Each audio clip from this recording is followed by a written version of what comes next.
everybody. Welcome to another 5 minutes or less where we take a topic, a verse, an idea from Scripture, and we spend 5 minutes or less just breaking it down, answering some basic questions. These are designed to be appetizers, not full meals, so hopefully this piques your curiosity, gives you a starting point, and you can jump into deeper study on your own to see what Scripture says to make sure we're applying it to all areas of our life.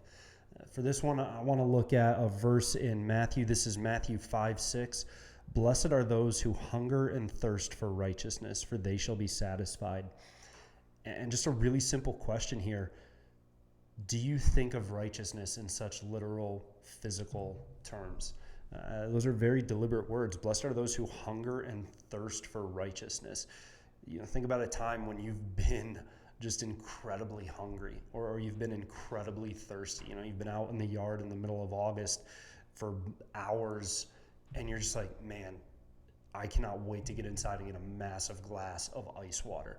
That craving, that physical longing where your body is sending every signal to your brain of, hey, you need to address this now because I am desperate for this thing. It's easy for us to think of hungering for food and thirsting for a refreshing drink.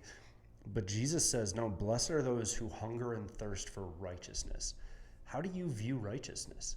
Do you view righteousness as a nice byproduct of, being a Christian? Do you view righteousness as, hey, whatever righteousness I happen to stumble into in my walk as a Christian, great, that's awesome.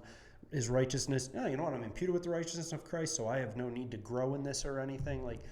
No, Jesus says, blessed are those who crave this, who long for this, who desire this. Go back to, let's tie in another scripture, right? Go back to the psalmist.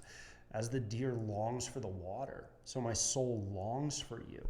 And that Hebrew word for soul, nefesh, means your passions, your cravings, your appetites, the things you desire. So both Old Testament and New Testament, we see Scripture again and again teach us that our relationship with righteousness and the things of the Lord shouldn't be by happen chance. It shouldn't be, a once a week thing. It shouldn't be a twice a week thing, the classic 3 to thrive, right? No, things are good if you're gathering Sunday morning, Sunday night, and Wednesday. So if I get those 3 things, that's what, it should be constant to thrive, always, every day. So again, to go back to the question that I asked after reading it the first time, do you think of righteousness and holiness and the things of the Lord in these very visceral senses and ways? This can't be just a nice thing. This has to be the thing that we have trained ourselves to want desperately. Because if you've ever been in that place where you need food, you need water. I think of a time when I was probably the thirstiest I've ever been. We were at a summer camp for Young Life the one year, and a group of us took a sailboat out into the massive Lake Saranac in New York. Great windy day, really. This will be a perfect day to take the sailboat out. We signed it out. We get out to the middle of the lake, and the wind dies completely. And the wind just disappears completely.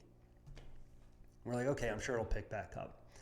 We sit there, and the wind's not picking up at all, and it never did.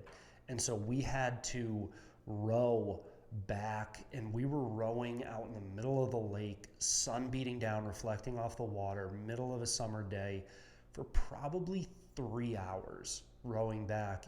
And by the time we got back, the only possible thought on my mind was ice water. Ice water, ice water, ice water. There was no other reality for me than I need ice water. Is that what we think about when it comes to righteousness? May it be so, because Jesus said, blessed are those who hunger and thirst for righteousness. Hope this was challenging. Hope this was a great kickoff point. We'll see you next time.